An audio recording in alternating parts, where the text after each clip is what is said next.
Corona Cigar Company is your one-stop shop for all your cigar needs.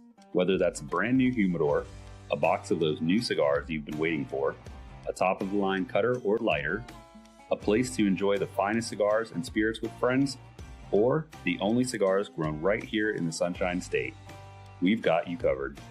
Come visit one of our retail locations for the ultimate cigar experience. Visit us online at coronacigar.com. How about that cigar? Well, how about that cigar? Ladies and gentlemen, welcome to the Corona Cigar Studios for episode 288 of How About That Cigar Live. Thank you so much for joining us live on Facebook, live on YouTube, and live on Rumble. And of course, if you're listening after the fact on the audio podcast, guys, thanks so much for listening to How About That Cigar. When you drive down the road, work out, whatever it is you do when you listen to your favorite audio podcast. Thanks so much for making us a part of it. And click on all of the big, beautiful buttons, the like button, the follow button, the subscribe button, so you don't miss anything that we have going on How About That Cigar. We have a fantastic special guest coming on in just a few minutes, but I think we have to bring on our incredible, illustrious producer, Justy Smoke. What's going down, guys? What's up, bro? Well, one thing not going down, which I'm happy about, is the temperature. It's actually nice out for the first time since, I don't know what, like, a while. Like, no, 80 October. Degrees. Yeah. It's been a bit. Yeah, 80 degrees, you know, beautiful 80 weather. degrees when I tell the bitch, please.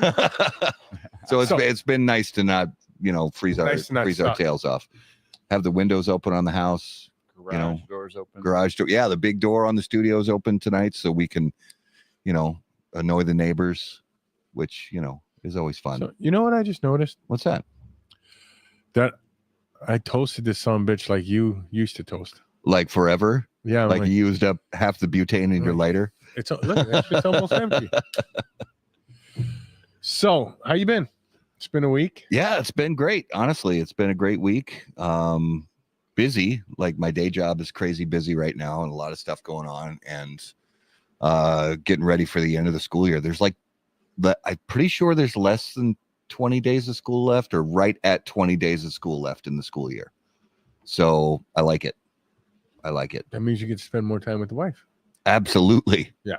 That's what I'm really excited for, is, you know, spend more time with Amy, maybe taking some trips, both just her and I this summer, and with the kids too. Maybe nice. We'll see. Maybe. They behave, I guess. I don't know. Mine are too old. I don't want to take no trips. What about you, Justy? How you doing? Not too bad. Just hanging in there. Yeah. Good weekend, you know. Look like you trimmed up that beard a little bit. Gave it some shape. I didn't do anything to it. It's all natural, baby. Oh, it looks like you got the little sides up a little bit. Yeah. He's got that. It's all natural. It's all, yeah. It's like he's conditioned the follicles in his face to grow the right shape and the right. So okay, doesn't even have to trim it at all. Yeah. The beard obeys. All right, if you say so. So let's talk about the ass whooping that the Minnesota Timberwolves put up on the whiny crybaby LA Lakers. Oh, the flop king, LeBron James, is never ever going to be as good as Michael Jordan or Kobe. No. King James. Yeah. King flop. That's what he is. And oh my goodness. And I love that somebody made a compilation video of all the times that Shannon Sharp said Lakers in 5. Lakers in 5. And then Ant went on to say that in the after the game was over. So yeah, the Wolves look great. They start the series against Golden State tomorrow. I like our odds. I do too. Honestly, I think we're pretty well matched teams. We have youth on our side. No, I'm not me. Sorry. Yeah. The Timberwolves have youth on their side. Definitely not me. The Twins are, you know, I'm cautiously optimistic. They're improving. They have won more games than they've lost by a pretty decent margin over the last 2 weeks. They're looking better. They don't look inept like they did the first 2 or 3 weeks of the season. So we'll see how it goes. Yankees are still in first place, but they haven't won a series in 4 series. Really? Yeah. Uh-oh. Okay. Well, and then tonight, fucking Judge got thrown out of the home. Looked like a punk trying to slide in feet first rather than head first. Oh, but it's all right. He didn't get hurt. That's all right. Unfortunately, Minnesota Wild lost in 6, 4-2 against the Las Vegas Golden Knights. The Knights of Vegas. I was honestly, no disrespect to the Minnesota Wild, but I was surprised they even won 2 games in that series. So the fact that they took it to 6 games, says a lot about. But you know what? 2 of the games they lost in overtime. That's right. And they look better than they did all year long. They look pretty good. The more I look at the playoffs, the Stanley Cup playoffs, it looks like Florida is outstanding, although they're kind of getting torched a little bit right now. I don't know. Maple Leafs are good. Florida looks really good. But that game, so the Winnipeg Jets, St. Louis Blues game, the last game of the series yesterday was ridiculous. So Winnipeg scores a goal literally with 1 second left on the clock in regulation to send it to overtime. Wow. That's kind of special. And then the game ends up actually, I'm not sure if that was regulation or if it was the beginning of the first overtime, because it was a double overtime game. And how often does that happen? Rare, Right. especially in the playoffs. And it was just bonkers with seeing them score that goal with 1 second left on the clock to tie it, to send it either to overtime or to the second overtime. But it was insane. So I loved watching that replay. I watched it over and over again. It was fun to watch. Let's go back to basketball for a second. Okay. Besides the T-Wolves hopefully beating Golden State. Or not Golden State. Yeah, they're playing. Yeah, Golden State. The other series I'm looking at, Boston, New York. For me, it's the Pacers and the Cavs. Isn't it the Cavs? Yeah, they're playing the Cavs. Because I grew up in Indiana, so I got a soft spot for the Pacers. Yeah. So I'd love to see the Pacers make it all the way through, and then see the Timberwolves beat the Pacers in the finals. Was that like back when Reggie Miller played? Yeah. Well, even before that, Yeah. honestly, like back in the 70s and 80s, Yeah. I remember going to watch the early 80s. It was like 80 or 81. Going to see the Pacers play the Celtics. So I was so lucky. I got to see Larry Bird play, and I mean, some of those ridiculously talented Celtics teams from back then. Fuck the Celtics. So I was really grateful for that. But yeah, Reggie Miller, he started in 94, I want to say. So I was still paying attention to basketball then. But by that point, I kind of had already shifted to Minnesota sports, except for, my beloved Green Bay Packers. But let's get into this right here. oh yeah, I appreciate Because it. I think Chris is getting bored. So let's do this week's Spirit of Mystery, brought to us by Postania Cigars. Do you find yourself unsatisfied with the top 10 list from How About That Cigar? Are you wondering how cigars from Postania didn't make the HBTC list, but found their way onto other lists? Well, fortunately, you can be reminded every week with this Postania Cigars advertisement. Postania Cigars, the #1 unranked cigar in the industry. So what day is it? Cinco de Mayo. What does that mean? That means it's tequila night. So there we go in the glass. Andale. We have Good tequila. Kill Don't let it kill you. That's what I should call it. I rarely drink tequila neat, so I'm not against drinking it neat. I just the chances of me guessing this is like just like anything else. It's just like any thanks. Basically, yeah, it's just like anything else. It's off the charts. It smells very citrusy. Very citrusy. Does it feel like a taco? Yeah, citrusy, grassy, sweet, a little bit of floral. All right, here's the taste. So while he's tasting, I'm gonna let you guys know what we're smoking. Yeah, please do. We are smoking Sin Compromiso because all 3 of us are smoking it because it has a San Andreas, a wrapper From Mexico. Mexico. So For Cinco de Mayo. my brown brothers down in Mexico and sisters, we're This is doing very our good. part. It better be damn good. This is very good. Ooh, Tony says that's a stiff pour for tequila. Ouch! Look out! I hear. Yeah, it's a very. I hear Matt's clothes fall off. That's what we're hoping for. Well, you This is can't gonna turn into a country see song. you can't see what I may or may not be wearing below the table. Oh, the Yeah, panty dropper's going down. So, that's why we have this table here, because so you can't see that we're basically, doing the no pants dance down here. But let's bring on Dance off. Yes. Let's bring on our special guest of the evening, and special guest brought to us by Drew Estate. And Drew Estate is proud to unveil Deadwood Dominicana. She represents a milestone for Drew Estate, with the focus purely on the Dominican tobaccos inside, all enhanced by the Mexican San Andreas binder and Connecticut shade wrapper leaf with a premium sweet cap. It is available in a 4x38, 5x50, 6x50, and 6x60. Dominicana made her grand debut at the 2025 PCA show in New Orleans. The cigar has an MSRP of $6.50 through $30.50 per cigar. For more information, please visit drewestate.com. All right, ladies and gentlemen, help us out. Put your hands together and welcome to episode 288 of How About That Cigar. Duque, welcome to the show, brother. Hello, my brothers. Hello. How you guys doing? Good, my brother. How you doing? Good. Happy Cinco de Mayo. Absolutely. You got Mexicans out there? Yeah, we got Mexicans. You got Puerto Ricans out there? We got Puerto Ricans out here too. Yeah. Hey. Down the street, there's a truck that sells authentic Puerto Rican food. Pateles, gandui rice. Nice. Yep. So, Chris, did you have some Mexican food today for Cinco de Mayo? After this, I go down to Taco Bell.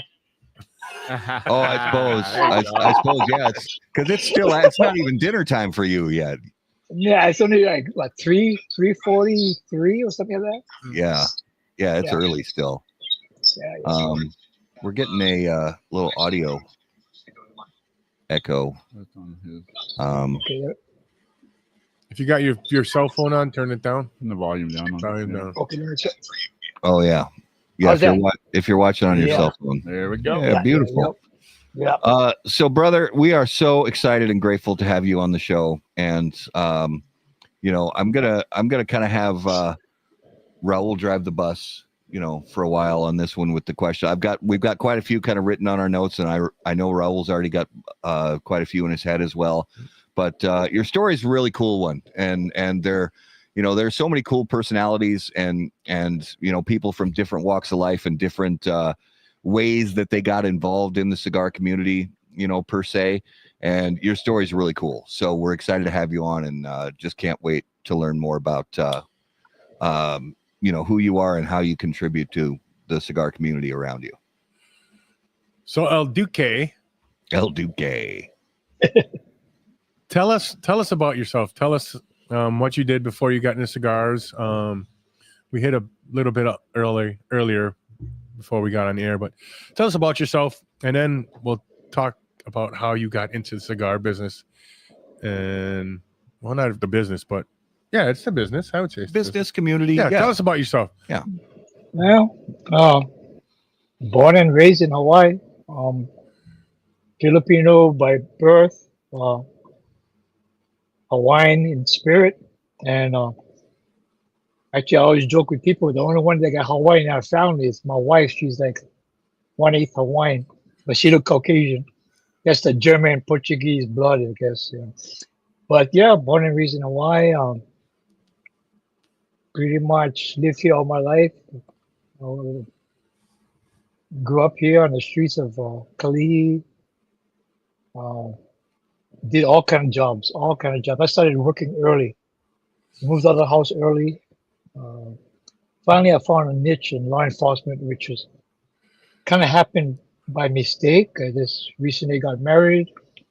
Trish was supporting us, and she says, "Quit being a deadbeat, go get a job." So half her family, or her cousins and uncles, were either firemen or cops. So I applied for both. I applied for both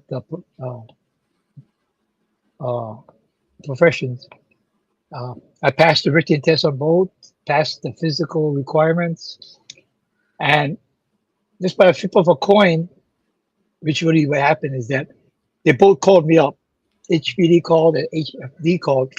Says they want you in the next class. And I said, wow, which what I want to do, what I want to do. And basically I flip a coin. And it came up cops. And so when we became a police officer, and that was it. As soon as I got on a job, I loved it. I loved the job. And then stayed in law enforcement. Ooh, man. Let me see, I retired. I got in 75. Retired from that in 2007, HPD. And then the next day, I had a position open for me in the Department of Justice. I worked for Customs as one of their cyber investigators and computer forensics. And then from there, what did I do? I did a stint with them for about 2-3 years. Then I went in the private sector, was a subcontractor for Pinkerton, again, just doing cyber investigations. And then in 2017, the Honolulu prosecutor's office needed a cyber investigator and also do digital forensics for them. So I took the job, and that lasted to COVID. And then of course everything fell apart. COVID money ran out for everybody, all the agencies, so they had to let me go. So I kind of like retired in 2020, and I told myself, man, damn it, man, I should have retired sooner. But then people still call. People still reach out to me, and they need help regarding cyber issues, with parents, their kids, the kapunas, the seniors, businesses, attorneys, and I say, hey, I got all this knowledge and experience. To me, knowledge is not shared; it's just wasted. I mean, so I help these guys as much as I can. I help them out. Even the investigators, they need some ideas thinking outside the box. Call to me, hey, what do you think, Chris? What do you think? How should we approach this? And I tell them, again, well, if I was still on a job, this is what I would do. Things like that. Then I did some other stuff. People would say that, I did also some side jobs while I was a cop.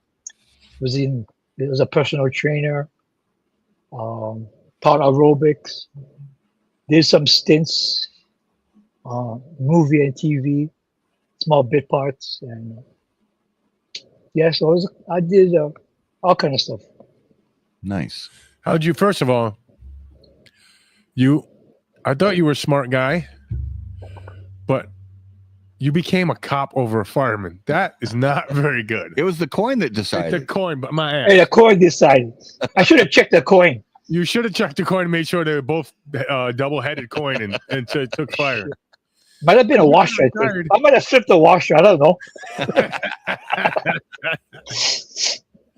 But yeah, it was a hard call because like when you get family gatherings, you got the cops over here, you get the firemen over here, and they're kind of like you're in the middle, right? They go back and forth, but it was. I love the job. I love helping people, and when I got in, my first 8 years was working plainclothes vice, and I learned a lot. But back then in the 70s, I was assigned to gambling, but that doesn't mean I was strictly a gambling vice cop. I worked prostitution cases, I worked drug cases, I worked organized crime cases, I worked with the intel groups. So it was good. I was very much independent to the point where that, I didn't want to go any higher. I didn't care about rank. I just wanted to be, a cop on the street. And the only thing that I wanted to be was a detective, I had this thing like, Kojak and Serpico and Dirty Harry. Guys like that, they're the guys who, my generation grew up with. Starsky and Hutch. So when you were undercover as a male prostitute, did you have a lot of fun with that? Oh, bro. One of the first, you were junior vice cop, okay? And they call you, they get called out. They say, hey, Chris, we need some more extra bodies. So I figured I could be walking color thinking like, girls hit on me and all that, working girls. No, what they do, they send you into the bathrooms. You know what I mean? They send you in the bathrooms to get the glory holes. And I'm sitting in a stall and I said, what's this hole? I know I'm naive, right? But not that naive. I'm sitting down there in a way and looking at these holes and shit, these guys would stick their things through the holes, right? And like, I remember my first experience. I took out my mace and maced the guy. Like, the guy runs out screaming. I come out, the vice sergeant said, hey, what the hell, Chris, you doing? You're supposed to arrest the guy, not mace him. Oh, sorry, Sergeant. Next time I know better. He'll never do it again. No, he didn't. Little education for the bad guys. Yeah. So how'd you get into cigars? Have you been smoking cigars your whole career, your whole life, or did you pick that up during COVID? My first experience with cigars when I was 5 years old. My grandfather was an avid cigar smoker. So he, pretty much on a daily basis, he worked at the lumberyard as a foreman. So when finish work, they all come over to the house and they'll be smoking cigars, drinking whiskey, drinking beer. And I'll sneak over and get a taste of his cigar and his drink. And when he's 5 years old, you're not ready for that. And he said, I puke my guts out. I'm never going to smoke a cigar. I'm never going to drink. But, fast forward to my career in law enforcement. I remember going to, by then I was a detective in homicide, a detective. And one of the homicide detectives said, hey, Chris, what you doing? I said, I'm doing nothing. He said, come on, we got one death case. So I said, okay. So just before we enter the house, he hands me a cigar and says, hey, light this up. He says, just puff on it, don't inhale, just puff on it. It'll mask the smell. We went in and the deceased been there for maybe about a week or so, and it was all closed up. So it barely masked the smell, but it didn't mask the visuals, you know what I mean? Yeah. So but from there on, I started smoking cigars, not only on those kind of cases, but it was a way to take my mind away from the work, but it also helped me concentrate on some thinking about ideas. Maybe a roadblock on a case, I go outside, get a cigar, light it up, sit in the park, sit by my car, sit in the garage, light one up, just think about it, go back in with it. My mind is clear, my mind is focused, and get the job done. And then as a celebration of a good, close a good case, you get the bad guy, I light one up, That's cool. Do you remember, back in the day, some of those first cigars that you smoked? Some of those brands back then that you were smoking. I remember. I like the sweet ones. There was this store that used to soak it in this what we call lihi mui. It's sort of sweet candy. They used to dip the tip in that. I used to smoke that a lot. Then I wanted to smoke the heavy stuff. I remember was Padron 2000, 3000. Smoked that. I like Rocky Patel Edge. And they came in a big box, right? And unbanded. I should grab that. And then the store owner, James, from the back of the wall, said, hey, Chris, maybe you guys should try this. It was a Liga 9. Oh, that's the thing that turned me on to premium cigars. Yeah. So after that was like Mistake Ligas, Unico series. Then I was hitting Romocraft. I liked them strong and heavy. I wasn't too much into the Cubans, more Nicaraguan cigars. Yeah. Occasionally somebody would give me a Cuban cigar. I smoke it. I say, it's not in my wheels. Tastes good, but it wasn't in my wheelhouse. Yeah. By the way, Chris, what are you smoking right now? My namesake. That's the one. That's the one I've been You talking know about. what? I'm still speechless about Steve putting this out on the market. When he, I don't know if you guys know the story, but Steve messaged me one day that he asked me, "Hey, what's your favorite cigar? Don Barton cigar?"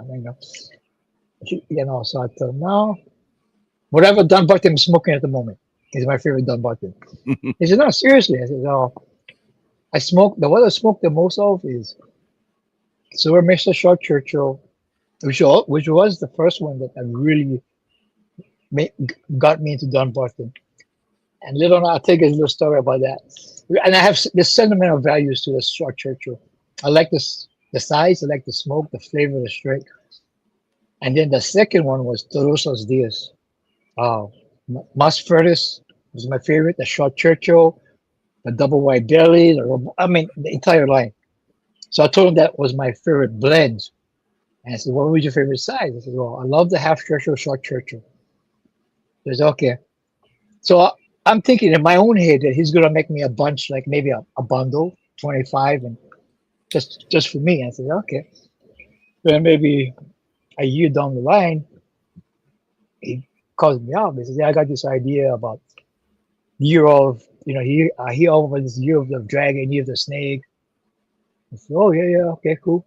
I want to make a year of this." He says, "Oh, nice." He said, "I want to make it a year of the Duque." I said, "I'm like, well, what the hell are you talking about?" I mean, bro, you've been in the black all these years. You don't want to go in the red, I mean, but I gotta tell you, but you got the reputation of putting out some awesome cigars. I know. I said, I have no doubt that you're going to sell it, but I was worried about the reception, how well the thing is received by the consumer, because not everyone's palate is the same. And so that I had that in my mind, in the back of my head, and also that the time of day when you smoke it, sometimes you want a particular cigar to get, at the end of the day or whatever when you try to smoke. And also, I was worried about my retailer friends. It's a gamble for them because they're gonna pick up a product. No one smoked it. Okay, the only one that smoked it was Steve and maybe I think Sister Anna. Is the daughter-in-law. And I haven't smoked. I didn't smoke it. I didn't taste it until maybe after PCA. Cindy sent me my box, and then that's the only time I smoked. The first time I smoked it. But and then I was like, "Holy shit! What did he do?" Because it had all the flavors of the Sin Compromiso, a little bit of hit of the Todos los Dias, and still had the strength of the Short Churchill and the Todos los Dias, but not too much. But just like maybe around medium plus, maybe just a little under medium strength, full strength for most people. But for me, it was like a medium plus for me. When's the best time to smoke it?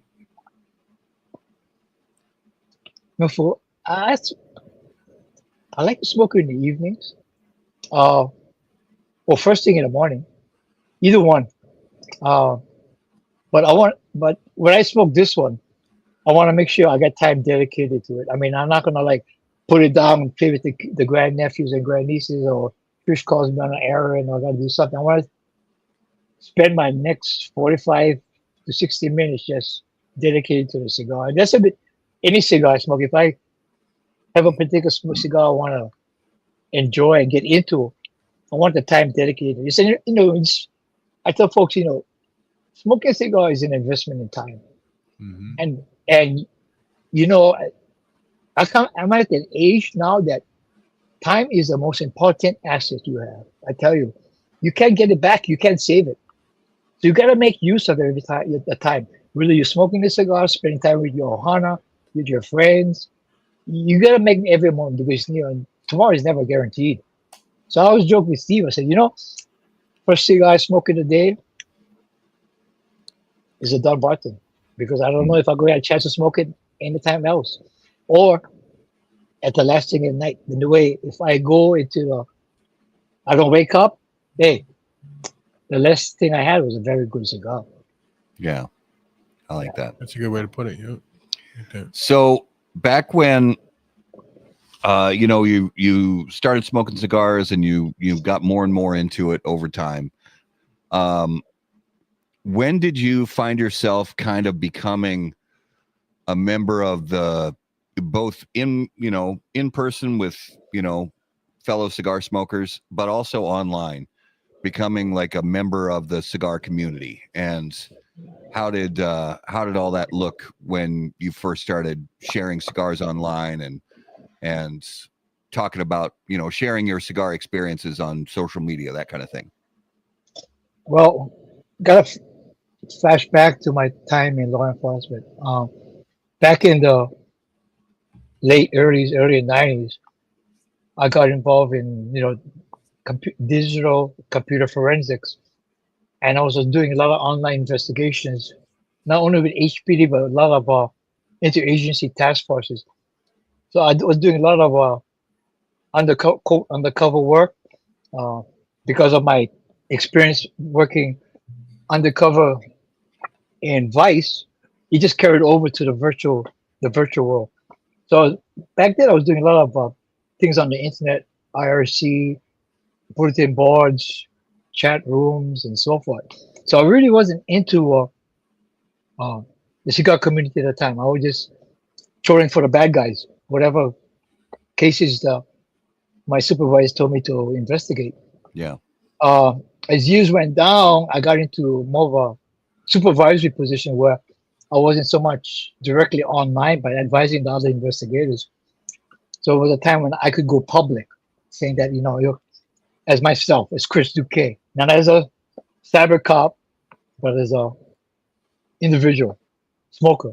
And then I started going to different groups, cigar groups. One of my first ones that I was prolific in was the DE group, and I started to interact with the guys, and then that led them to other groups that get events, and I got invited to get events. I met a lot of great friends that I called, who are now I consider Ohana, your present company included, to social media, and and that's the biggest plus when I tell older people that they always talk about technology, about social media. There's some bad instances where you can get some bad elements on the internet, but the majority of the time you come across some good people on the internet. And meeting my fellow cigar smokers, I developed some long-term friendships, guys I haven't met. And then when I got to travel, my goal was to meet these guys, share a cigar with them, talk story, and then reinforces our connection, our online connection. And I cherish all those moments. You meet some people that you sometimes you rub you the wrong way or whatever, but that's life. You will have the same experience when you walk out the door and you walk on the streets. Mm-hmm. That's how the world is. Yeah. Yeah, the first time I met you was in Virginia, I think. At Brett's place. Oh, yep. Yeah. I was there. Brett, they had event, a DE event, and Brett always have a event for Cigar for Warriors, and Pete couldn't make it there, and Maddie couldn't make it there. So Brett says, "Hey, go give Chris a call." And for DE, for Juice Day, Cigar for Warriors, I said, "Hey, no problem, I'm there." So I showed up at the event and helped them out at the event. Yeah, it was fun. It was nice meeting you. As soon as I met you, I'm like, this dude's fucking cool. This dude is cool. And then then I seen you at Saka. How'd you get hooked up at Saka? How did that relationship come to fruition? Well, me and Steve go back to when he was the boss man at DU. We knew of each other and supported. I was a big, and still is a big supporter for Jewish State. So we go back way back then. And I used to, one of my favorite, it still is my favorite Jewish state is the Dirty Rat, and so it was like, and they used to get some nickname me the 808 Dirty Rat. And we go back that, and then when Steve left, uh, I didn't know what he was gonna do, and then I was good friends with David Lafferty, I think I ran into Dave. He had a gig at in New York. I went up to New York. Was I think it was for Trisha's birthday. I took her to New York. She never been to New York. I haven't been to New York, so we went to New York for her birthday, and I hooked up with Dave at can't remember Nat Sherman's. It was Nat Sherman's, yeah. With Maddie Rock. Maddie brought me over, met Dave, and then Dave told, and I met Mike Hercrox there, and Adrian, and then after I think that Dave told me that he was gonna leave and he was gonna work with Steve. So is Steve gonna start a company? But then Steve had already started a company. I think it was 2018, and he told me that. And I said, "Oh, Dunbarton, okay." So that's when I started to smoke a lot of Dunbarton cigars, and then I went to Pura Sabor in 2017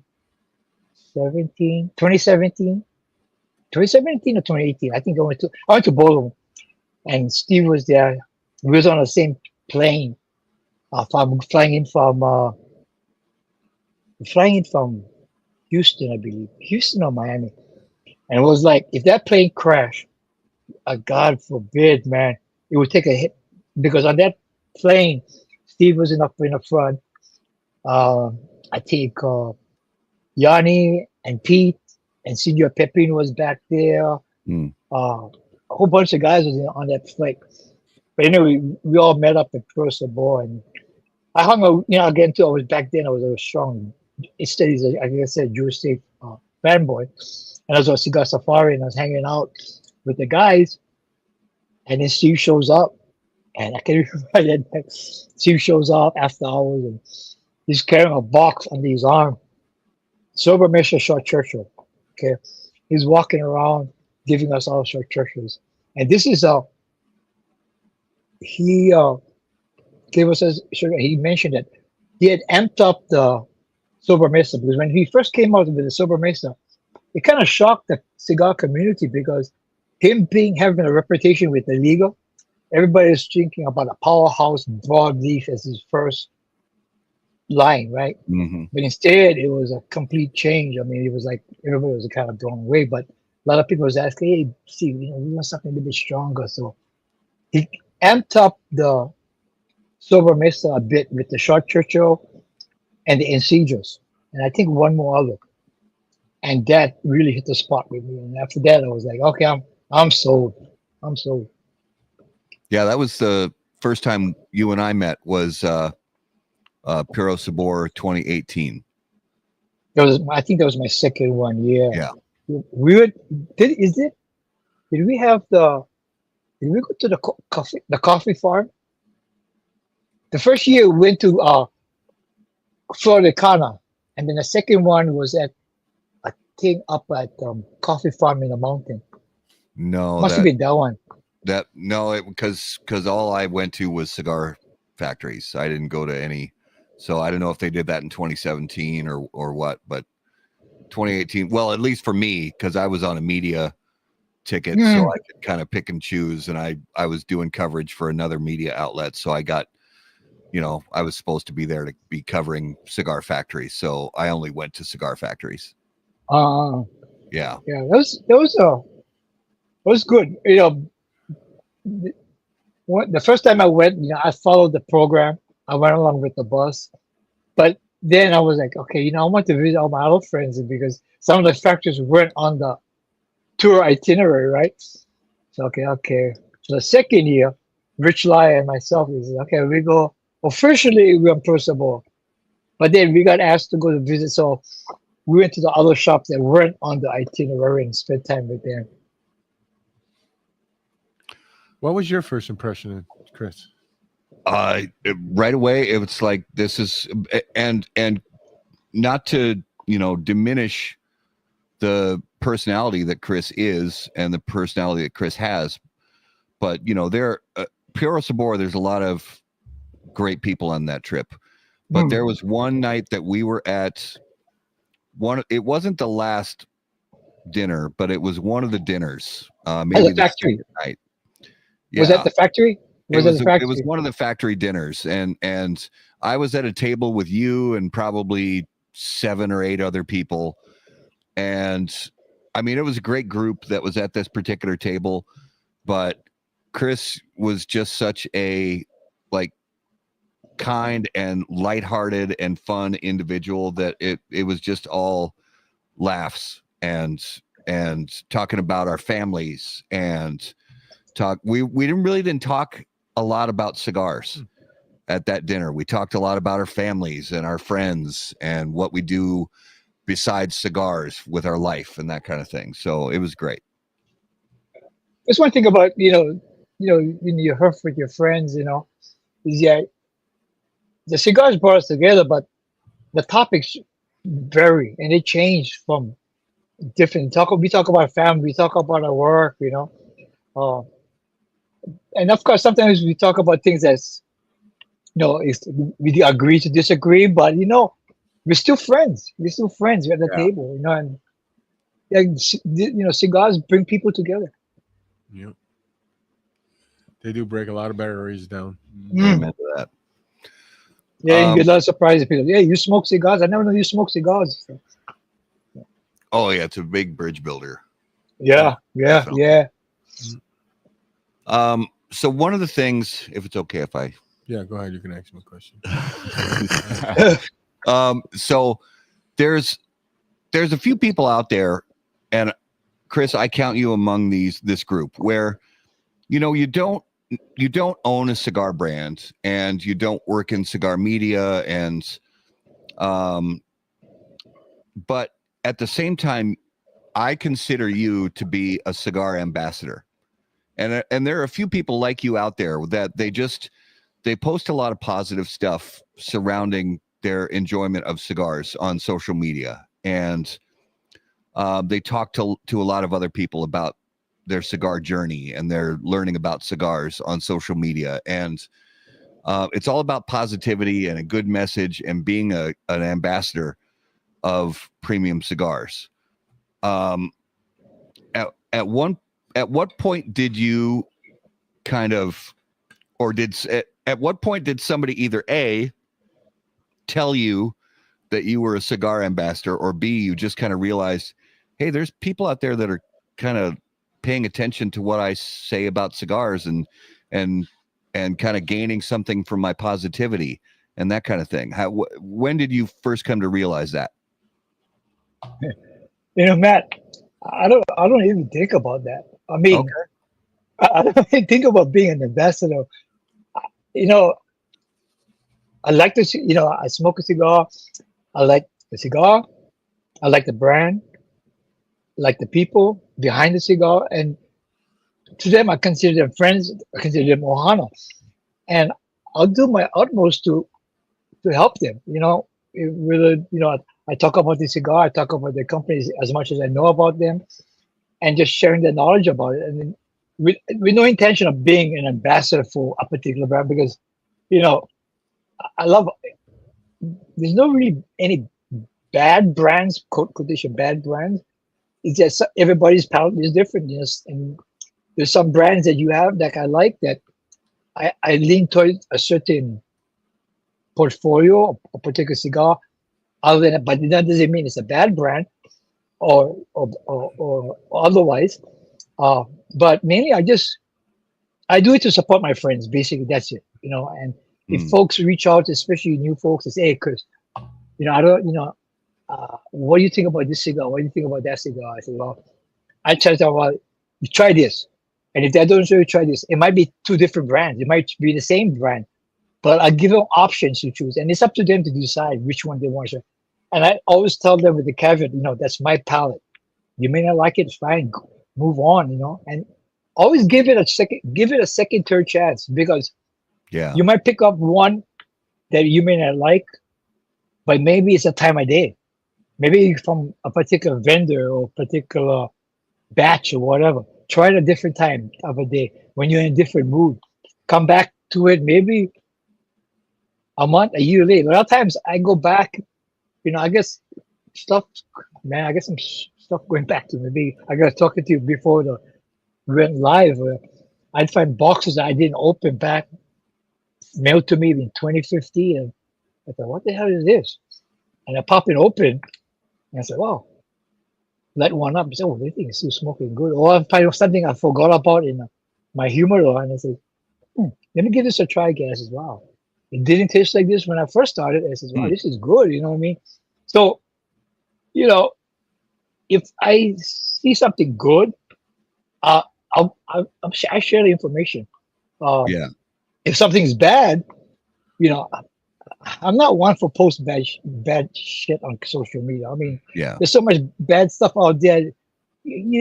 I don't want to add fuel to the fire. I'll reach out to somebody who may be able to correct the problem. I say, hey, you know what? I was smoking this cigar. I tried it a couple of times, and this is what happened. I don't know if the other users maintained had the same experience. But maybe you guys can look into it. It's a 1-to-1. Not blasted on social media. Look what happened to this. They might do it unintentionally, or they might do it in jest. But it impacts the manufacturer. It impacts the retailer. Yeah, that's a good point. And I should clarify that I didn't ask my question very effectively, and that's my fault. But I see you as because obviously you don't work for, like full time for a cigar brand or anything like that. You don't own a cigar brand, but I see you as an ambassador of the cigar culture, not for any particular brand, but you're an ambassador of the cigar culture and the cigar community. Yep. Oh, I'm truly honored, brother. Well, it's a real thing. And there's, like I said, there's a handful of people out there like that they don't do media. They don't own a brand. They don't work for a brand. They don't sell cigars. They just enjoy it, and they enjoy being part of the community. They enjoy spreading the love in the community and that kind of thing. And you're definitely in that group. So thank you. Yeah, it's really cool to see what you're doing. What do they call in Hawaii the aura that somebody gives off? Mana, the mana, MANA, mana. You give a good mana, you know what I mean? No matter where you go, you're mahalo, brother. Yeah, it's cool. I like it a lot. Oh, but I got my demons. Thank God Trish is around to kind of read. She's the one. We always joke that if she goes first, oh man, I'll unleash the dogs of war. Hell could be hell on earth. So she keeps me in check. How long have you been married? We've been together 50 November. We make 54 years together. I mean, we married 51 years, 52 years. No, 52 years. I mean, who counts when they're having fun? We've been together for about 54 years. Yeah. Wow. Yeah. That's incredible. Marriage has its ups and downs, and the downs were I admit it was all my fault, but marriage is a work in progress. I tell people, you know what? It ain't gonna be no beds of roses, you gotta take the good with the bad. You just gotta work your things out, Yeah. Roses have thorns too. Yeah, you gotta give and take, man. Give and take. I'm trying to think of anything in life that's truly worthwhile that doesn't have hard times. Yeah. And I can't think of one.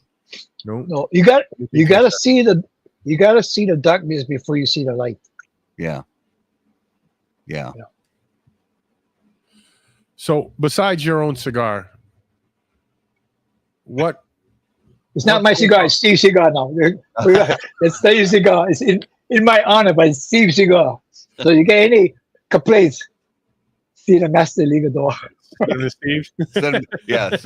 Send Steve a message on Facebook. It sounds like your profile is a stronger cigar. Am I correct in saying that? Yeah. Well, initially when I started smoking, because it was the bang, going for the bang. But then I started to appreciate the flavors, and number one, the construction. If the construction, you can't get a good draw, can't get a good burn. You can't experience the cigar. So construction is first for me, and then now it's the flavor and the balance of flavor and strength. Sometimes I'll light up a cigar, and like I haven't smoked an Aganoso for a while, and I got gifted one at PCA, and the other night I lit it up, and it's like, oh man, it kind of rocked me, and then the flavors kicked in. I says, man, I don't remember this tasting that awesome, like, oh, I gotta revisit this sucker, man, So I gotta go message Tim and Fabian and say, hey, what you guys did? You put some extra secret sauce over it, man. This sucker is smoking great. But yeah, I lean a little bit more toward the medium plus, So when you go, because for the last, how many years is it that you've gone and kind of helped out at the Dunbarton booth at PCA? Oh, shoot. Maybe 7-8 years now. Okay. And I know you mentioned before, another thing that we talked about a little bit before we went live is, there's not a lot of time at PCA to get out of the booth and go visit with other people that you don't get a chance to see very often. So, yeah. Some of those people that are just like some of your closest friends, in the business. And who are some of those first couple people that when you realize, okay, I've got 5 minutes to spare to duck out of the booth and go visit a few people? Who are some of those first names that come to mind? One, Pedro. Oh yeah. Pedro, I gotta go see Pedro. I can see my brother Pedro. I gotta go see Willie. This is the guy. I gotta see the gang at Jew State. I gotta see my brother John Huber, Crown Heads. I gotta see Mike Rosales and Skip Martin. I gotta see Juan at Hoya. If I get a chance, I'll gotta see Nick at Foundation. John and so many. Yeah. Angela and James at Black Label. Henderson, Mark, Nicole at Adventura. Who else? Can I think of I always try to bring I always bring my luggage. I always pay the overweight because I'll bring some of the Hawaiian goodies to these guys. Oh, nice. But there's so many friends that I see that and because to me if Steve asked me to come to the event, contrary to what everybody believes, it's all work for me. I don't come there, and that my friends in the business, they know that. That I come here for business. I'm there to support Steve. I'm there to do whatever he asks to, what the Ohana, the Dunbar Party Ohana needs to be done. Take care of the samplers, make sure the guests, the media is taken care of, make sure the retailers are taken care of. It's all about work. It's all about work. Afterwards, when I got free time, that's when I try to see my friends and all that, hook up with them. Yeah. So when you're smoking, what do you like pairing your cigar with? Ice cream. I love it. You ice cream. Tell us more about this. Yeah, please do. Oh yeah. But mainly it's ice cream. Usually in the evening. Try not to be during the daytime. It's like the morning. It's gonna be coffee. During the day, I get this. I use this brisk iced tea. This flavor that's raspberry. I tried this now strawberry. That's really good. In the evening for dessert, it's usually ice cream. But the ice cream shouldn't overpower the cigar. What I like about ice cream, it's I'm a fast smoker. So it kind of cools things down, Mm. and the creaminess of the ice cream. So mainly, vanilla. French vanilla would be perfect. French vanilla, and then with different flavors, like maybe strawberry or some fudge or some coffee. Like I like Haagen-Dazs coffee is one. Coffee, chocolate, fudge. Yeah, that's another good one. Uh, Something with coffee inside, something with chocolate. Some sweetness. Sometimes I like some sweetness, like I like some strawberries or raspberry. I tried. Sometimes I'm in a mood. I'll get maybe I'll get a small pint. I'll get a knife and pound it up a bit, and I pour maybe a half jigger of bourbon inside. Put it in the freezer. Let them sit for a while. Take it out. So I get some little bit of bourbon mixed with the French vanilla. Uh, Now I so I got get a little bit. I get a buzz out of it. And then morning time, I get this bad habit with my donuts, my malasadas, my poi donuts. That way I get my breakfast in. What do you prefer to drink as far as alcohol when you smoke? Alcohol. All depends. You hang around with Steve. I learned a lot about liquor from Steve. So bourbon, scotch. Yeah. The last time I drank was I like it on the sweet side. I had some Envy the other night. I got some Glenlivet 15, Lagavulin. Noah's Milk will make me. I'm gonna go bed after that one. But I'm not that. I don't have. I'm still learning too about bourbons and hard liquor like that from the guys I hang around with. So when I was younger, I used to pound. Maybe I used to drink, but those days are like far gone, man. Far gone. I'm glad. I always say I'm blessed to still be alive. So another thing we were talking about before we went live that I'm curious, and I know a lot of our viewers and listeners would be interested to find out how different it is being a cigar consumer in Hawaii versus being a cigar consumer on the mainland when it comes to, shipping and this and that and availability and places lounges to go sit and smoke a cigar and that kind of thing. So how different is it? Like when you see the way us mainlanders have it, you guys lucky. Yeah. So how different is it for being a cigar smoker on the island? Well, currently cigar smoking in public is not like it was before, like when I first started smoking. I mean, you can smoke pretty much everywhere, anywhere.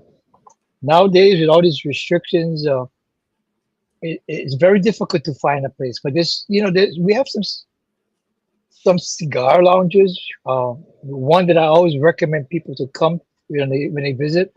We have one in downtown Honolulu. It's an outdoor patio bar. Has a good selection of liquor. The Row Bar in Kakako. I mean, guys can hang out. You can bring your own cigars, light up. Got a good selection of liquor. There's a lot of places, a lot of the locals like to hang out. Recently, some restaurants have opened up, like Indochin 1938. It's a little above high-end restaurant, good restaurant, but they have an outdoor area where you can have a cigar, have some cocktails, some drinks. We have some events over there now. We used to have events before at the hotels, but now they kind of clamped down on the cigar events. So a lot of the retailers are looking for spaces where they can host a cigar event. Most of the time, if we get together, our community, the gang will get together. They say, hey, we get now an event, but we're getting together a dozen to maybe 2 dozen guys. We show up at somebody's house and just hang out. I know there's a group on the Big Island of Hawaii, the Parrots, based out of Hilo. I mean, they get a monthly herf that runs from maybe 12 to 25 guys. They get together and smoke. But a lot of times I get messages, and I openly invite people if they're gonna come visit Hawaii. Hey, message me on Facebook, Instagram. Hey, Chris, I'm coming to Hawaii. What's the scoop? Yeah, I'm more than happy to tell you guys. I don't do it too much on social media because I then put a radar on my back. And not that I care, but it put a radar on the places that I recommend people to go to. Because where's the good? People want to smoke in Waikiki. Now, back in the day, you could. Now it's so overcrowded. It's the biggest on the beach. I mean, there's so much people. Somebody's always going to complain. Not that the cops going to cite you. I've yet to. I can honestly think that I don't think there's a time when somebody got cited for smoking on the beach in Waikiki. Usually, the lifeguard, the people at the hotel would say, "Hey, you cannot smoke here." Fine, just move on to another area of the beaches away from the crowd. But in Waikiki, it's very hard. But there are a lot of beautiful beaches on the island. Not only on Oahu, but on the neighbor islands. You find a secluded beach. Hey, look around. If you're the first one there, light them up, man. Enjoy the view. If you're there and there's some people, some families, just go away where the wind won't shift and bring it to there and sit down. Like, I make it an annual tradition for every New Year's Eve. Tricia and I goes to a beach in town. We watch the sunset on the year. Nice. The eve of, we have a drink. I light up and we sit for we set up about an hour before sunset. And I light up cigar. We watch the sunset together. It's on a beach, and just you and me and her. And a couple of times in the past, we had some friends show up. Maybe at most maybe 2 or 3 couples. We sit down. We have a drink. We got maybe about 50 feet away would be the lifeguard stand. The guy goes, "Hey, Uncle, how's it going? Happy New Year, bro." And then just hang out, But yeah, if you guys come to Hawaii, just say that it's not as friendly. But if you guys are looking for locations, hit me up. I mean, and I'll tell you what lounges to go and so forth. We got a couple of good, well-stocked brick and mortars like Fujioka's, Tamura's, Tobacco's Hawaii. We got 2 good pop-up. We got Honolulu Cigar Company, Dan, Mir Her. He has a pop-up that he has maybe monthly, Thursdays at a bar in Chinatown. He has an event there. And then, and I try to go to as many events as I can. All depends if it doesn't conflict with schedules with my grandnephews or my grandniece or with Trishka something planned. They come first and then, okay, I always ask them, "Hey, what you guys got planned?" Nothing. Okay, I'm going to have this event. And sometimes Trish shows up. Sometimes she liked the community, even though she was an avid cigarette smoker, and she kind of quit cold turkey decades ago. But she'll come to the events. She even came with me with 1 year, I think it was 2018. We went to all the barn smokers. She came with me to all the barn smokers, and even I took her to Cigar Safari. Wow, that's cool. That's a busy year. Yeah. Yeah. I was still on a job too, so I could have. Well, I'm on a job now, so they cannot hit me anyway. But I should fly on their dime. I make sure there's a conference or there's a training I got to do. Okay, how long I got to be there? 1 hour training. Okay, bye, guy. Bye. I'm gone. I'm gone. Nothing wrong with that. Yeah. So is it time? I think it might be. What do you think? So? Is it time? Yeah. All right, guys. It is now time for this week's Numero de los Muertos. All right. So, Chris, if you've seen the show before, well, even if you haven't, I'll tell you what this is all about. Numero de los Muertos is a weird. It's weird. There's just no other way to put it. It's weird. So basically, I'm going to give a number, and you, Chris, along with our viewers in the comments, and Justin and Raul are going to take guesses, play 20 questions to try to decipher what the cause of death was for this number of people that I'm going to give. So here we go. Well, what's the number? The number is 10. Oof. Every year. Oof. 10 people every year die from this. Being eaten by a pig on the islands. No. No. Every year, 10. 10 people worldwide every year Die from wearing this. a sombrero. Not a sombrero. Cinco de Mayo. It is not sombrero related. People Cinco de die Mayo. from this. It's not Cinco de Mayo related. Anal funnels. I don't even want to know what that is. What about It's when you have a Nuru- funnel. Ah, Penis. no, you got me, guys. 10 people. Nuru gel? I don't know. I don't know what that is. You don't know what neurogel is? No. Oh my God, where you been? I don't know what Nuru- Me neither. That sounds good. Paper cut? It's not paper cuts. Oh man. Eating the worm in the tequila? No, and worms in the mezcal, not Oh tequila. yeah. Death Yeah. by Hawaiian shark. Oh, man. Falling in a volcano. Volcano. Yeah, that's a good. No, I don't think so. Not 10. Is it Could Hawaii be- if I related? think, It's not Yeah. Hawaii, really. It's worldwide. okay, worldwide. All across the world. Shark attack while surfing? Not shark attack. Not surfing? Surfing. Mm. It is surfing. It is surfing. Thomas Darling got it in the comments. Boom. On surfing? It is surfing. So I was going to say, I was I going to thought say it on would a toilet bowl. You know, having some kind of aneurysm on a toilet bowl. I thought, and just because surfing is so popular in Hawaii, Uh-huh. but I mean, there's a lot of places on earth to surf. Yep. And Justin, you know, Right. you've spent a lot of time surfing. Yep. And I thought it was going to be way higher. So did I.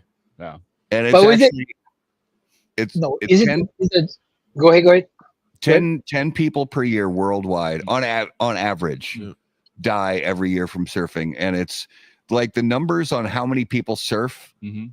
is really, really high. So Very it's good. actually one of the safer recreational activities you can do on or in the water. So are those deaths like Again, from too, we drowning? got a good thing we didn't clarify, because it could be, you could die from surfing, but how? Like Right. That's what they are. the board hit you in the head, Yeah. you drown, Yep.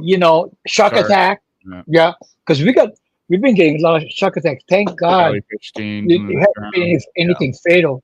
So But, it varies. These are all yeah. of them, but it varies from drowning. Right. It says that's the majority of surfing fatalities are due to Right, drowning, inexperienced. caused by head or spine injuries sustained Yeah, during a wipeout. Yep. wipe out. And then others are pre-existing conditions, like if they have a Yeah. coronary condition Yeah. Right. while they're on the surfboard. Caught in a riptide is a good one. Another one. Yeah. And then the fewest are from the true like big wave surfing, which Oh, okay. those Yeah. are and that's because there's so few people who actually are ballsy enough to do the big wave surfing. And they have everybody like on site right there. Yeah. usually with jet skis. Yeah, and yeah. Yeah. Crews just in case something does happen at that point. Yeah, exactly. Yeah. Thanks, Colin. So that was that it was So surprising none- to me because I none- thought it was going to be higher. Yeah, none Yeah. by eaten by sharks or by animals No. or anything like that. No, it's Yeah. no. They just No. nibble and let them go. There one of the things that I read said that people on water on non-motorized watercraft like paddle boards and surfboards they actually tend to deter water aquatic predators like sharks. That like if you're on a board like a paddle board or a surfboard, sharks tend to stay away from you more than are attracted to you. So It's usually in the cold water surfing if you have any attacks like that because you're wearing a wetsuit and you look like a Black. seal or a You could walrus. seal. Yeah, Yeah. so they mistake us sometimes as like that's like usually Northern California or somewhere like that. yeah. And Yeah, I had some. I know Australia is really popular for surfing also. Indonesia is Bali. South Africa. Yeah, there's some stuff in South Yeah, Africa. South Africa Yeah, I also. think so. Yeah. Yeah, it seems like the sharks are like in Hawaii. They're moving inland more. I guess because of their, they're predators. So a lot of times the food chain is kind of slim, so they start moving in closer. So in Hawaii, yeah, it's been increasing, and of course the media reports it a lot of times too. Also, I know when I was a teenager, I had some close encounters with some. I remember hanging out, body surfing, and I was sitting on a pier, and I was hanging my Churchill fins, and I was hanging my feet over, and it was in the water, and something whacked my leg. I was like, what the fuck? Took out my fin, and there was a chunk missing. I was like, whoa, what the hell? I said, okay, time to go home. Yeah. And then there was a time I was body surfing. You know how the wave comes up, right? It was at Makapu, and see the wave come up, and you see the shadow comes across. Like, okay, I think I should go back to school. That day, I cut out of school and went body surfing with my buddies, and we said, all right, let's go back to school. Wow. So that was this week's Numero de los Muertos. All right, let's reveal this week's Spirit of Mystery, brought to us by Postani Cigars. So this was, as you saw before, the interview started, this glass was very, very full. It is not very full anymore. I am not, and I talked about this too. When it comes to drinking stuff neat, for me, it's usually rum, bourbon, or scotch. Tequila is rare that I drink it neat. This is good. It's mild. It doesn't taste high proof. Although I don't think most tequila is high proof. It's got really nice, interesting flavor to it. It's got a little color, so I think it's I don't think it's añejo. I think this is more of a sorry, what's the one that's in between? There's Blanco, Reposado. I think this is probably Reposado, rather than añejo. It's a little sweet, but I don't think this one has, like, some tequilas add sweeteners. I don't think this one necessarily has that. I think the sweetness is natural, because agave is, naturally sweet. So I do like it. I don't. Would you be surprised if I say you have had that before? I've had this before. Yep. At your place? Here on the show. Last year. I would be surprised. I think because we did May, we did tequila May. We did tequila. Oh, we did. We did a month. We did a month tequila. Yeah. I would be surprised, because that's probably the last time I drank tequila neat was a year ago. What is Padrino? El Padrino. Does that show up backwards to everybody else or just me? El Padrino. Añejo. Tequila, and it is añejo. It doesn't seem dark enough for añejo, but yeah. I think it's 86 proof. It's 80 proof. 80? All right. Yep. I mean, it's good. This is something I would drink neat regularly. I just need to buy more tequila so I can drink it neat, and put it in the rotation with my scotch and my bourbon and my rum. Yeah, I think you'd like it. All right. I used to love tequila when I drank. A little too much, maybe? A little too much. Yeah. Right. Yeah. All right. Let's jump into the lightning round, brought to us by J.C. Newman Cigar Company, America's oldest family-owned premium cigar maker, creators of the popular Brick House, Perla Del Mar, Diamond Crown, and The American.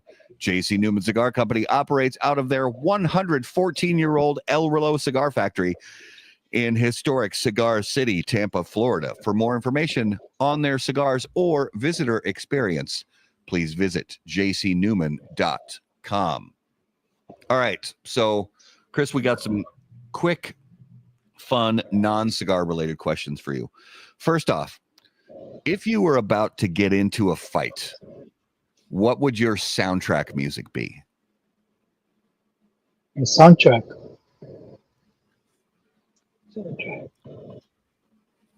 Soundtrack. Would be Rocky theme. Oh, very popular answer, and you can't go wrong. Rocky with Steel. Yeah, Can't that's go a wrong. great answer. You want to hit the? So, Chris, this has become one of my favorite questions. So, what's the most overrated and underrated fast food franchise out there? Overrated.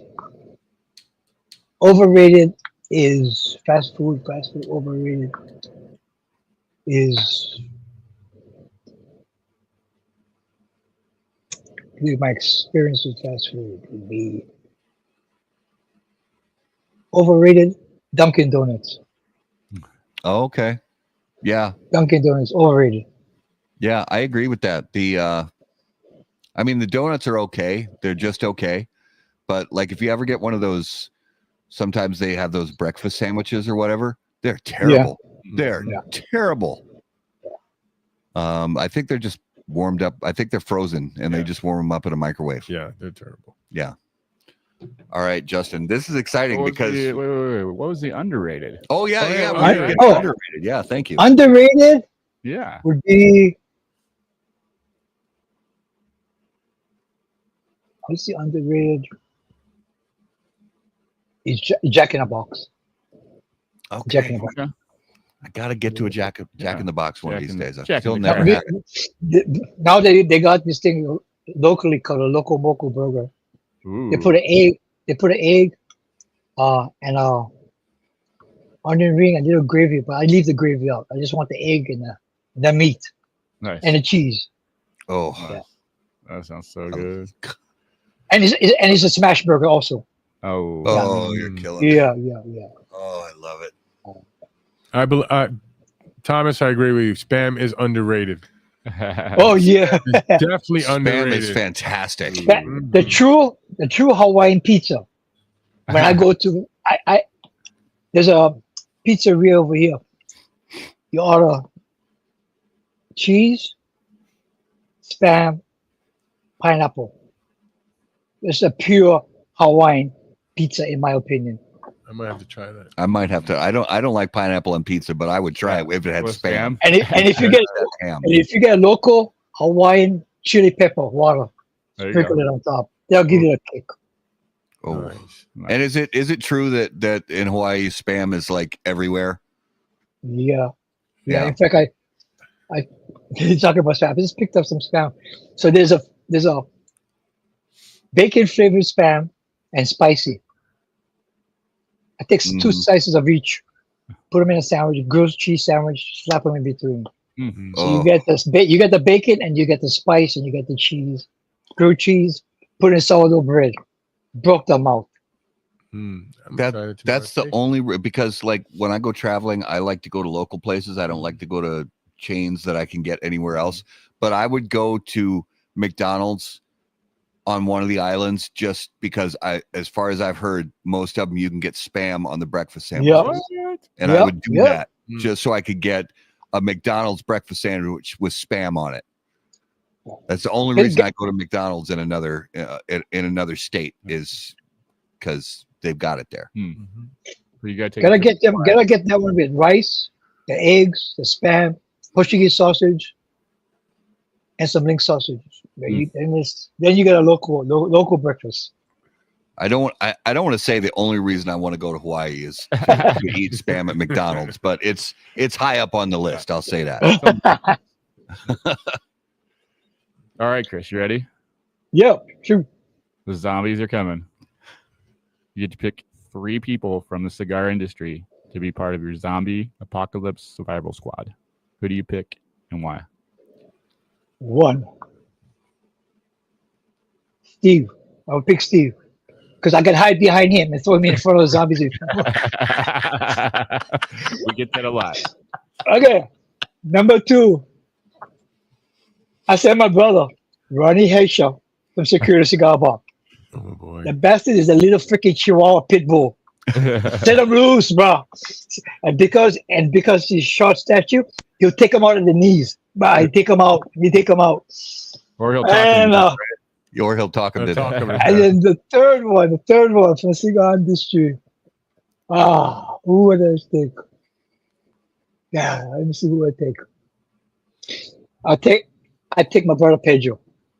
Pedro, the premier El Presidente, he'll be diplomatic, and he'll talk these guys down. He'll talk. He'll have say the right thing, and they'll be like, Okay. they'll be like, when you put yourself, soak yourself in all the zombie blood and all that, they'll just walk around like, The zombie whisperer. Yeah, you'll be the zombie whisperer. I love it. All right, let's do notable smokables for the week. So, Chris, each week on the show, all of us name a cigar that we smoked recently that was notable to us. Now, this could be a cigar that's been on the market for decades, but you've smoked it recently for the first time in a really long time. Or it could be a cigar that's brand new to the market that you smoked for the first time ever. What is something you smoked recently that really stood out to you? I gotta say, the year of the Duque. Yeah. I'd be remiss. In all honesty, that really, I'm still like, the thing is that the downside about the year of the Duque is that I can't stop smoking it. I gotta hide it someplace, so it make it hard for me to get at it. Notable one second to that would be the Undercrown 10, all decked out, the launch sale. Yeah. Nice. That one really got me going. I mean, it's again to the sentimental value with Undercrown juice. Yeah, nice. I mean, there's so many great cigars out there. I mean, and the thing is that sometimes I don't have enough time because I like to dedicate the time to enjoying the cigar. And it's like, okay, I want to try this. So I put it in mental note. I'll take the cigar out.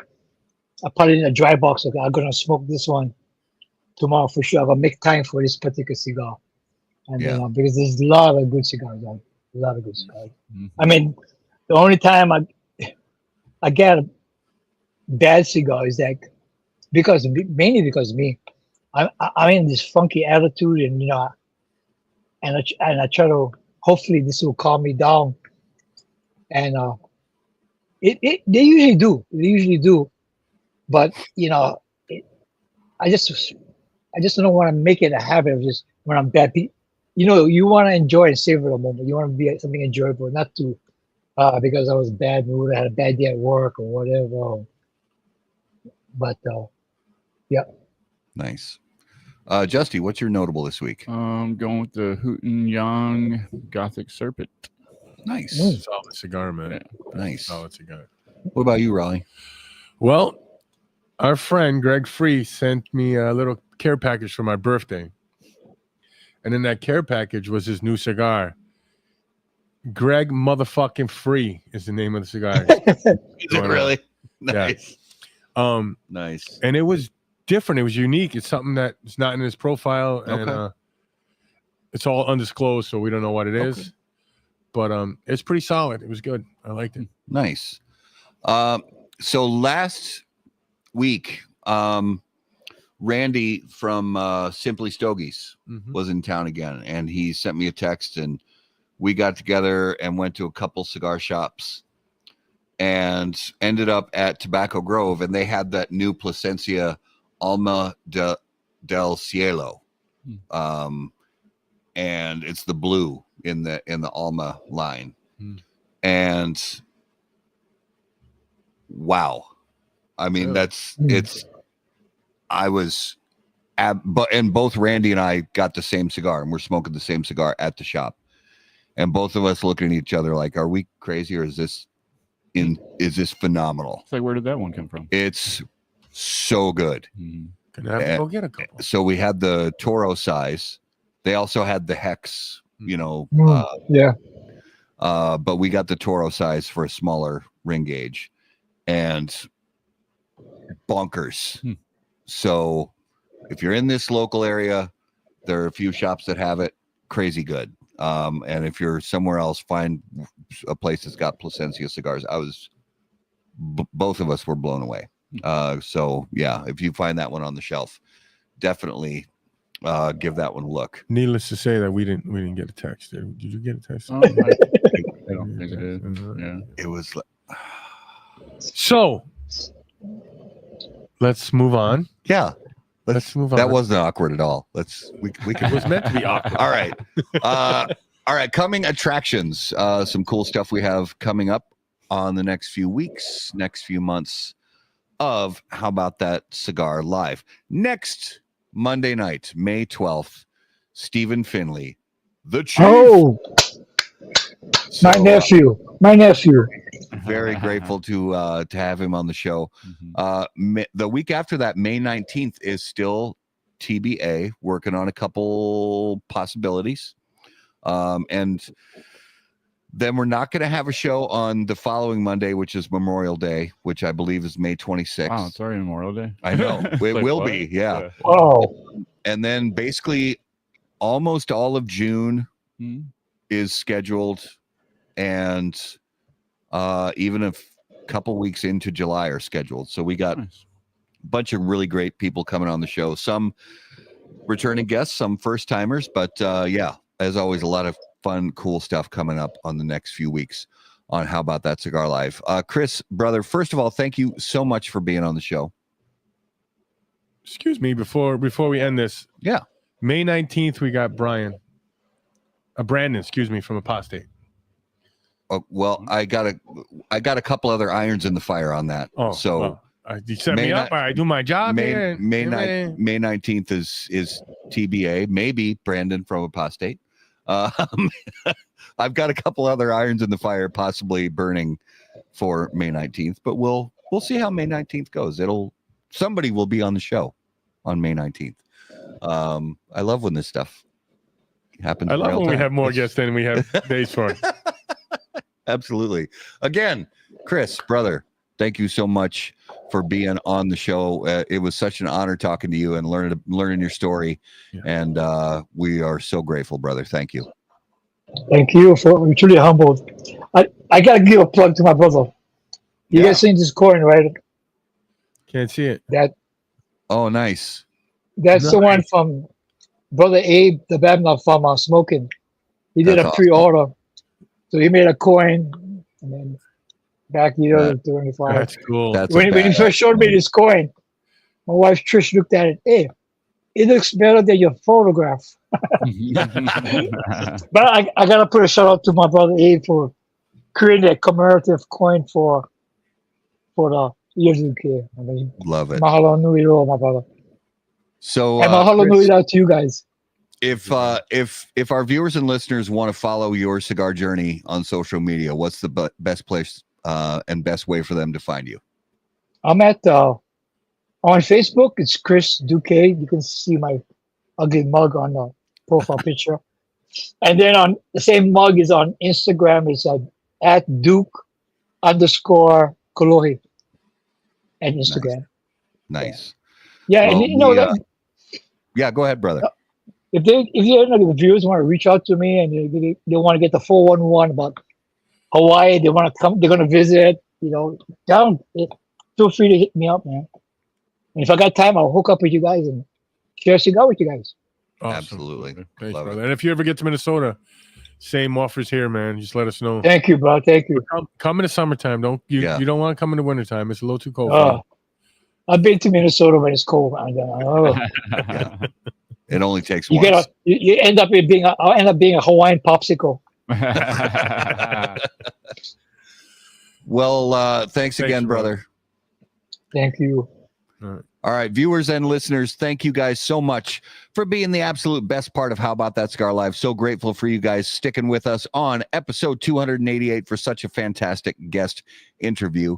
And please click on all the big, beautiful buttons. Yes. The like button, the follow button, Are these over there? the Are they here? subscribe There we button. go. That one.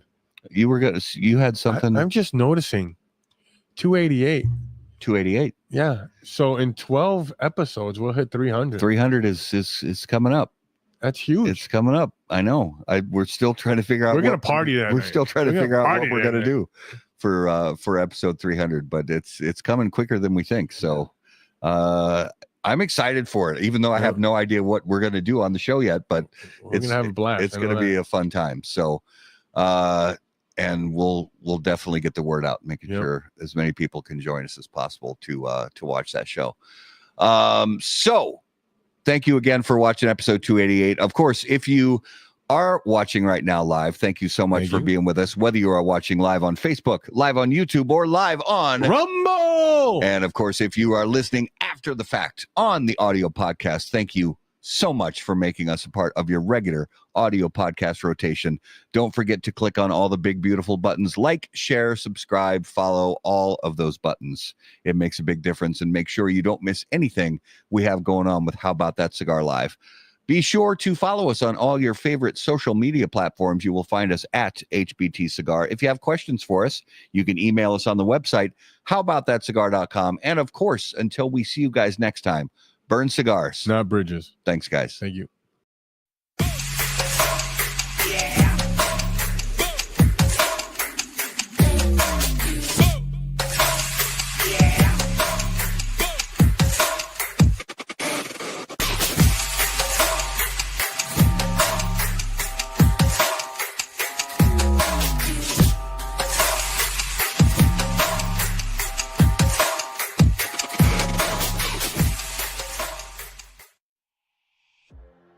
Any comments, opinions, viewpoints, or statements presented or uttered by guests on the HBTC podcast, HBTC live video streams, and all other media from HBT Media LLC are solely those of the individual and do not necessarily represent the opinions or viewpoints of How About That Cigar or its parent company, HBT Media LLC, any of our advertising partners, or the premium cigar industry. The primary purpose of How About That Cigar is to entertain and to encourage activity and growth within the community of people who enjoy or want to learn about the enjoyment of premium cigars.